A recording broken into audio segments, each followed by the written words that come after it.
उपदेश क्रोध करने वाला खुद भी जलता है और दूसरों को भी जलाता है। 5 वर्ष पहले, क्रोध करने वाला खुद भी जलता है और दूसरों को भी जलाता है। धर्म दैनिक भास्कर। बुद्ध अपने शिष्यों को दे रहे थे उपदेश, तभी एक व्यक्ति को बुद्ध की बातें अच्छी नहीं लगी। वह उठा और बुद्ध का अपमान कर दिया। बुरी बातों को बार बार याद करने से हमारी परेशानियां बढ़ती हैं, मन अशांत होता है। इसीलिए दुख देने वाली बातों को भूलकर आगे बढ़ना चाहिए। इस संबंध में गौतम बुद्ध का एक प्रसंग प्रचलित है। गौतम बुद्ध अलग अलग क्षेत्रों में भ्रमण करते और अपने शिष्यों को उपदेश देते थे। एक गांव में वे उपदेश दे रहे थे।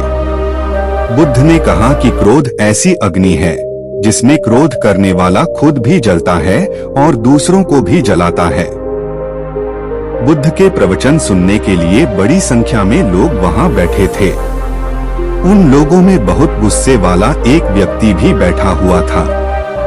उसे ये बातें पसंद नहीं आई।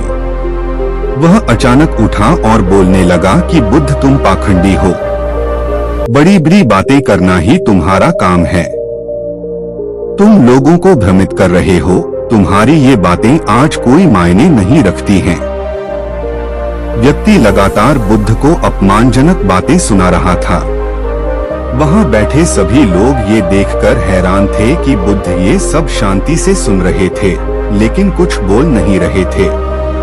क्रोधी व्यक्ति बुद्ध को शांत देखकर और ज्यादा क्रोधित हो गया। वह बुद्ध के पास गया और उनके मुंह पर थूककर वहां से चला गया। घर पहुंचकर क्रोधी व्यक्ति का मन शांत हुआ तो उसे अपने किए पर बहुत पछतावा हुआ। वह बुद्ध से क्षमा मांगने पहुंचा, लेकिन उस गांव से बुद्ध पड़ोस के गांव के लिए निकल चुके थे। वह व्यक्ति बुद्ध को खोजते हुए दूसरे गांव में पहुंच गया। वहां व्यक्ति को जैसे ही बुद्ध दिखाई दिए, वह उनके चरणों में गिर गया और क्षमा मांगने लगा। बुद्ध ने उस व्यक्ति से पूछा, तुम कौन हो और क्षमा क्यों मांग रहे हो? उस व्यक्ति ने कहा, क्या आप भूल गए? मैंने कल आपके साथ बुरा व्यवहार किया था, आपका अपमान किया था। बुद्ध ने कहा, बीता हुआ कल मैं वहीं छोड़ आया हूँ और तुम अभी भी वहीं रुके हुए हो। तुम्हें गलती पर पछतावा है, तुमने पश्चाताप कर लिया। अब तुम निष्पाप हो गए हो। बुरी बातें याद करते रहने से हमारा आज बर्बाद हो जाता है। इस आदत की वजह से भविष्य भी बिगड़ सकता है।